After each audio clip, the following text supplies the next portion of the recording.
धनबाद के बलियापुर प्रखंड में आयोजित आपकी योजना आपकी सरकार आपके द्वार कार्यक्रम में सीएम हेमंत सोरेन शामिल होंगे।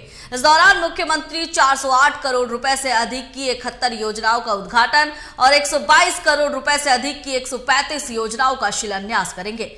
37 करोड़ यहां बता दें कि 3,76,497 लाभुकों के बीच 418 करोड़ रुपए से अधिक की परिसंपत्तियों का वितरण किया जाएगा।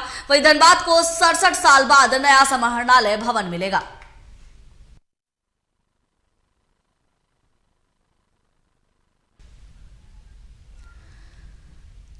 तो धनबाद के बलियापुर में आपकी योजना आपकी सरकार आपके द्वार कार्यक्रम का आज आयोजन हो रहा है।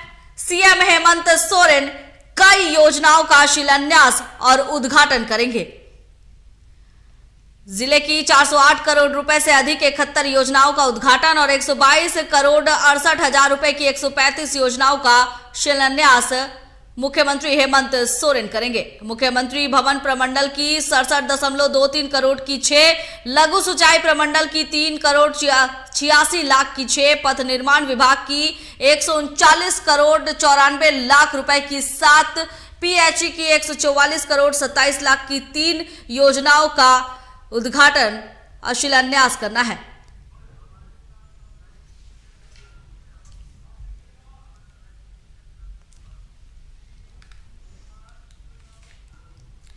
और सीएम हेमंत सोरेन की आपकी योजना आपकी सरकार आपके द्वार कार्यक्रम धनबाद के बलियापुर में होना है। इसे लेकर क्या कुछ तैयारी है, इसकी जानकारी के लिए हमारे साथ लाइव जुड़ रहे हैं संवाददाता शरद चंद्र। शरद, आज धनबाद के बलियापुर में सीएम हेमंत सोरेन की आपकी योजना आपकी सरकार आपके द्वार कार्यक्रम होना है। कार्यक्रम को लेकर क्या कुछ तैयारी की गई है?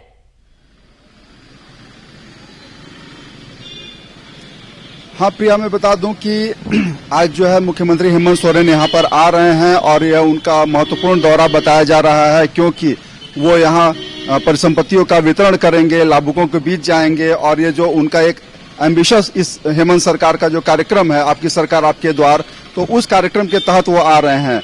यहाँ बलियापुर में का जो हवाई पट्टी है वहाँ पर वो जो है आएंगे और वहीं पर कार्यक्रम होगा।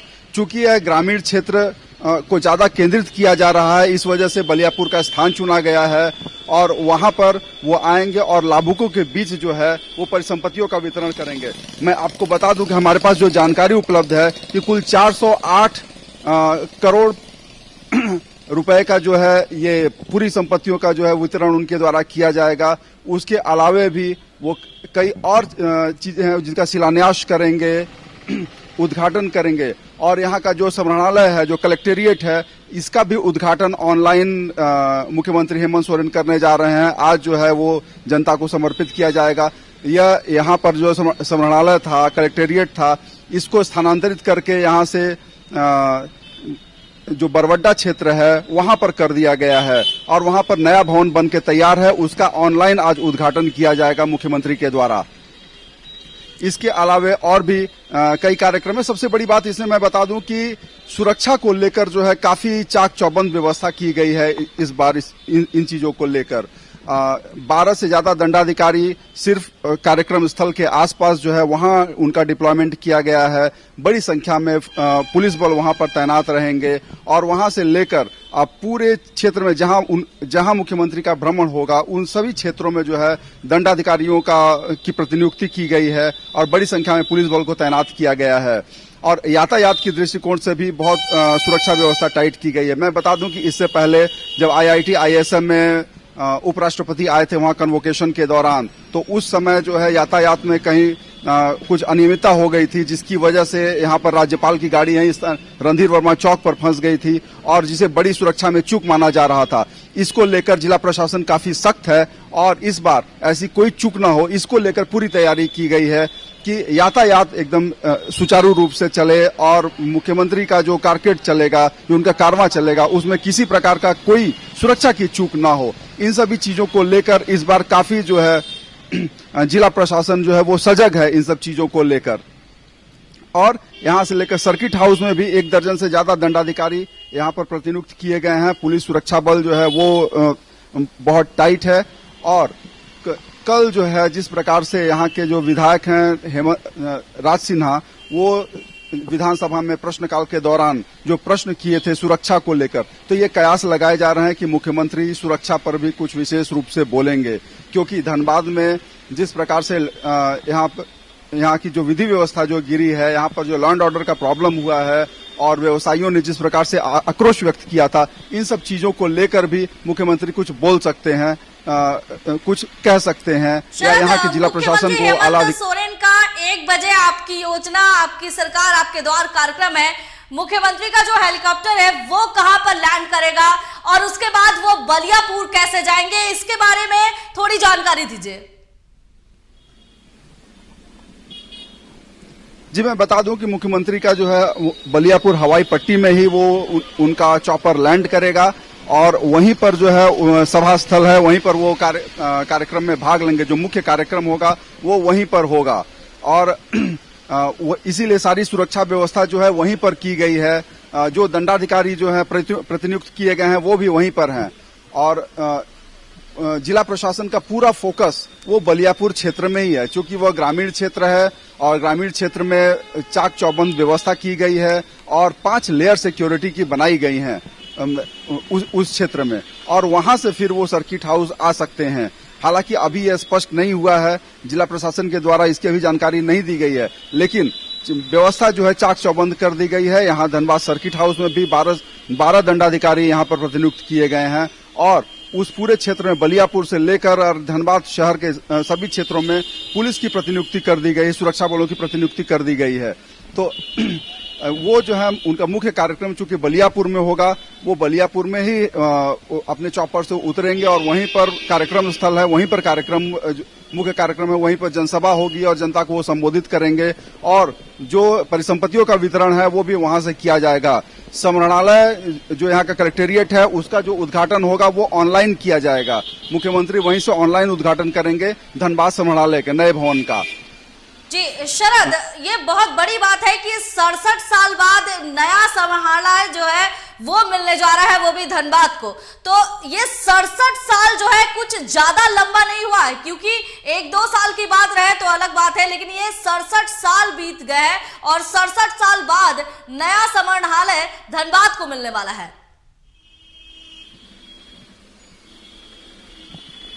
बिल्कुल प्रिया, देखिए इसमें क्या है कि बहुत दिनों से ये रिपोर्ट भी गया था, डीपीआर भी यहाँ से भेजा गया था, लेकिन चूंकि सरकारी महकमा का काम करने का तरीका इस तरह का होता है, वो धीरे होता है और यही वजह है कि इसमें काफी समय लग गए। हालांकि जो ये बिल्डिंग, ये जो भवन है काफी जर्जर स्थिति में हो गया था और मैं बता दूं कि कलेक्टेरिएट हो चाहे वो एसएसपी का कार्यालय हो, दोनों भवन जो है वो जर्जर स्थिति में हैं और इसी वजह से सरकार जो है फिर वहां पर समरणालय नया भवन बनाया गया और वहां पर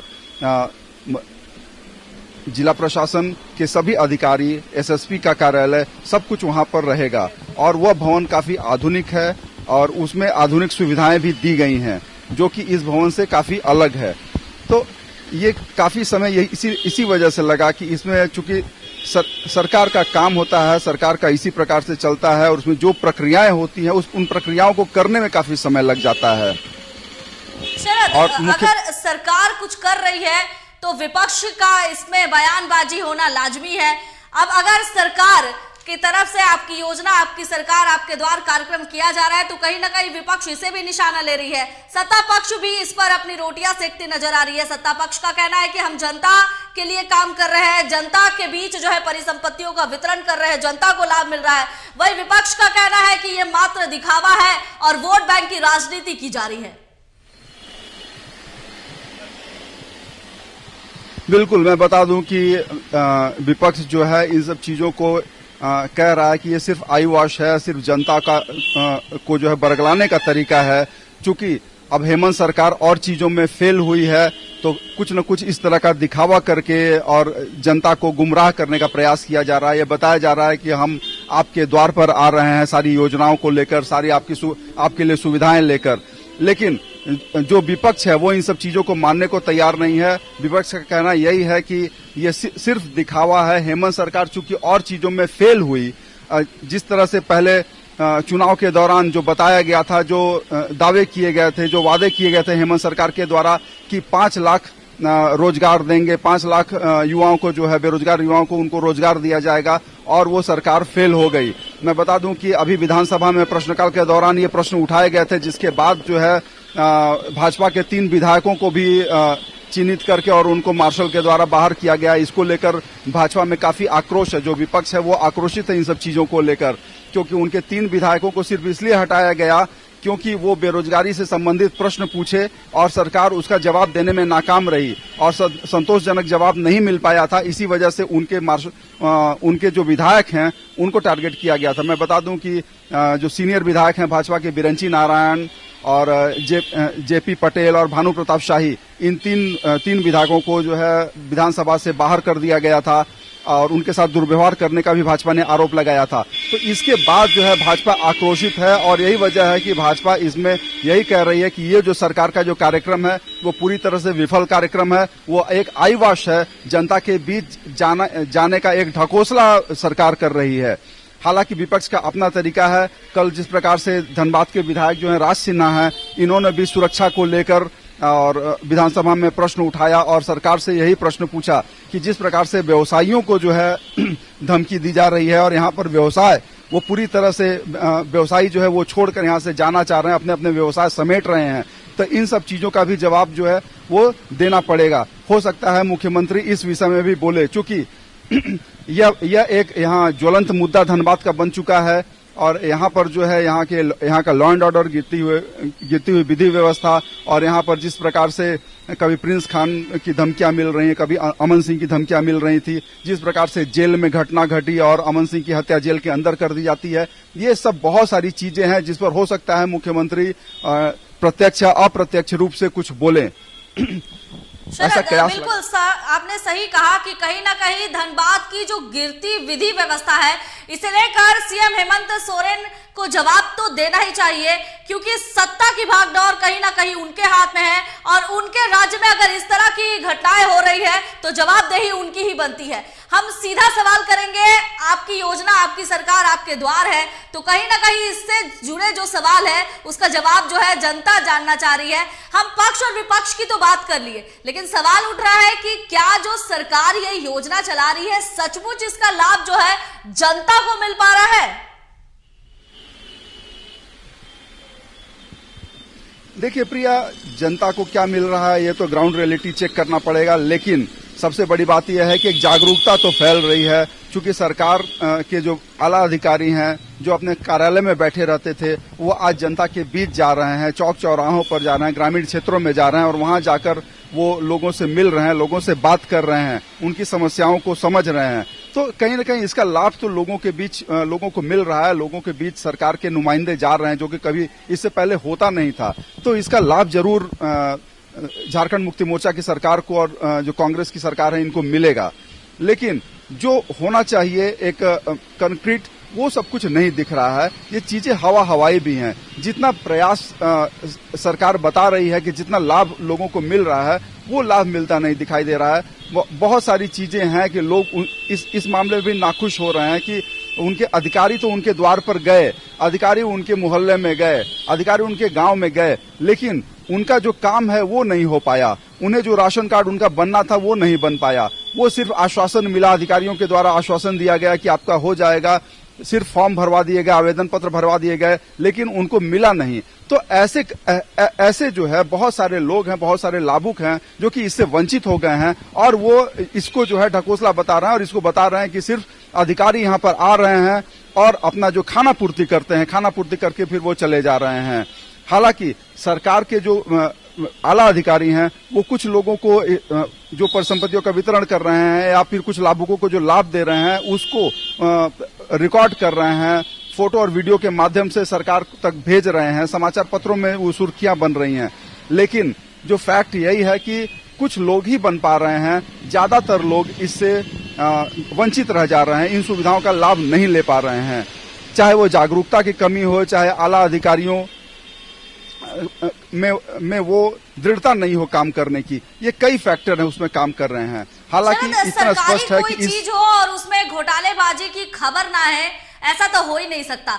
इतनी बड़ी चीज हो रही है, सरकार की तरफ से योजना चलाई जा रही है, इसमें भी घोटालेबाजी की खबर सामने आ रही है। इस पर कितनी सच्चाई है?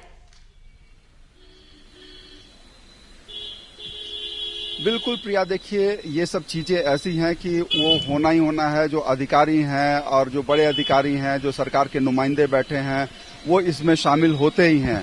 और अभी चूंकि ये योजना चल रही है, इसके बाद जब अगर इसकी जांच होगी और इसमें क्या सत्यता है और इसकी समीक्षा होगी, तो जरूर कुछ न कुछ ऐसी चीजें निकल कर सामने आएंगी जो कि चाहे वो घोटाला हो, चाहे वो हेर फेर, पैसे का हेर फेर हो और वित्तीय अनियमितता के मामले हों, ये आएंगे ही आएंगे। क्योंकि जब बड़े स्तर पर इस तरह के योजनाएं चलाई जाती हैं तो उसमें होता ही है। इससे पहले भी हम देख लें कि तमाम योजनाएं जो चलाई गई हैं उसमें घोटाले सामने आए हैं। तो ये कोई नई चीज नहीं है, ये होना ही है, वो आएगा, इस सरकार में भी आएगा और जो अधिकारी हैं वो भी इसमें शामिल जो संलिप्त पाए जाएंगे।